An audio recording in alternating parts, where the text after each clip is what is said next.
Some of the terrorists have found safe haven in Canada. Canadian Prime Minister has this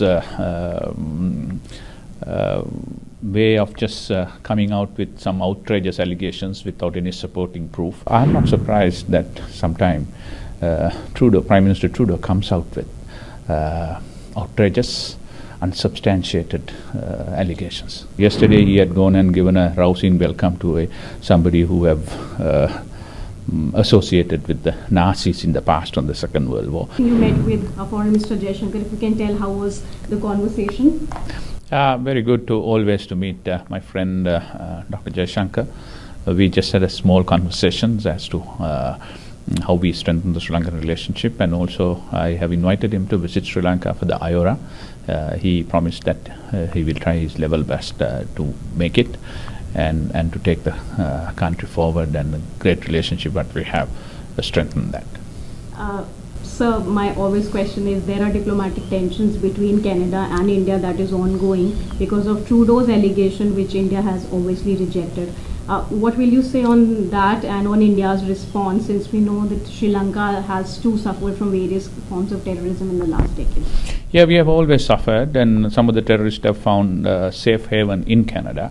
Canadian Prime Minister has this way of just coming out with some outrageous allegations without any supporting proof.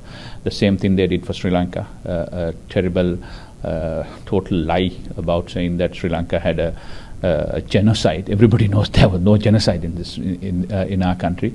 And I saw yesterday he had gone and given a rousing welcome to somebody who have associated with the Nazis in the past on the Second World War. So this is questionable, and we have dealt it in the past. We have categorically rejected those outrageous allegations. So I'm not surprised that sometime Prime Minister Trudeau comes out with outrageous, unsubstantiated allegations. So since you mentioned about his comment on the genocide, we know Canadian High Commissioner in Sri Lanka was summoned. How do you think that that statement has affected the relationship between Sri Lanka and Canada, and if we can talk about the wider Indo-Pacific? Yeah, that has actually affected our relationship. People to people, we have good contact. Foreign Ministry has a different take on that. Global Ministry of Global Affairs has very clearly said that Sri Lanka did not go through a genocide. Whereas the Prime Minister, as a politician, stand up and says that genocide had taken place. That itself is contradictory to each other. That doesn't help. I don't think anyone should poke their nose into the other countries and tell as to how we should govern our country. We love our country more than anyone else. That's why we are in our country. So therefore, we are not very happy about that that statement at all. So basically, I think that's what is very important. IORA, we are saying that Indian Ocean identity and strengthen the regional architecture. We have to look after our region. We need to work together. That's how we can create a peaceful environment there, and we should not be dictated by anyone else as to how we should conduct our affairs.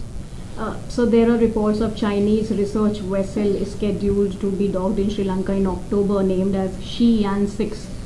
If you can tell us something about that, since we know that India in the past has raised concerns because of its security, and how does Sri Lanka assures New Delhi that its security interest in the Indian Ocean will be? Yeah, that's a conversation going on for some period of time. India has expressed its concerns for a long period of time, but we have now come out with the SOP, standard operating procedure. When we were making that, we consulted many of our friends, including India. So as long as that comply with the SOP, we have no problem. But if it doesn't comply with the SOP, we have a problem.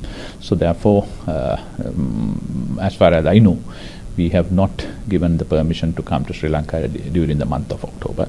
So there are negotiations going on, but Indian security concerns, which are legitimate, are very, very important for us. We have always told that, because we want to keep our region as a zone of peace.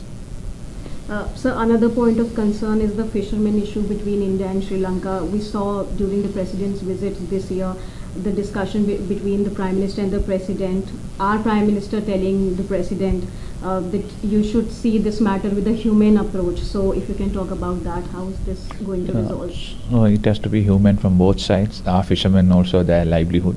But therefore we need to sit and talk about it. I think Sri Lanka and India has a history of sitting and negotiating and resolving problems. It comes just like in a family.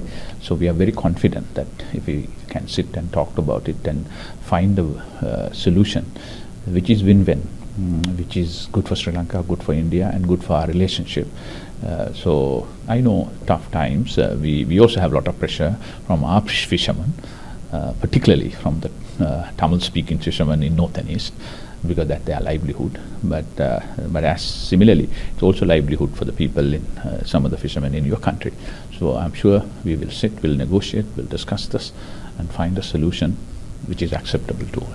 So what is the current situation in your country right now, since we know that Sri Lanka has dealt with the economic crisis in the last few time, and what will you say on India's assistance? Yeah. The situation is much better compared to last year. I'm sure as a journalist you would know the inflation has come down, tourism has picked up, rupee has stabilized, reserves have risen. But if you look at carefully, I was telling this morning when I met with some senior officials of the UN, there is when I was advocating to have a financial architecture, we were lucky because by the time all multilaterals coming and giving the money, we had a huge gap, but it is India who played and bridged that gap by coming out with 3.9 billion worth of various form of assistance to us. So we are very grateful. I think India can proudly claim a great part of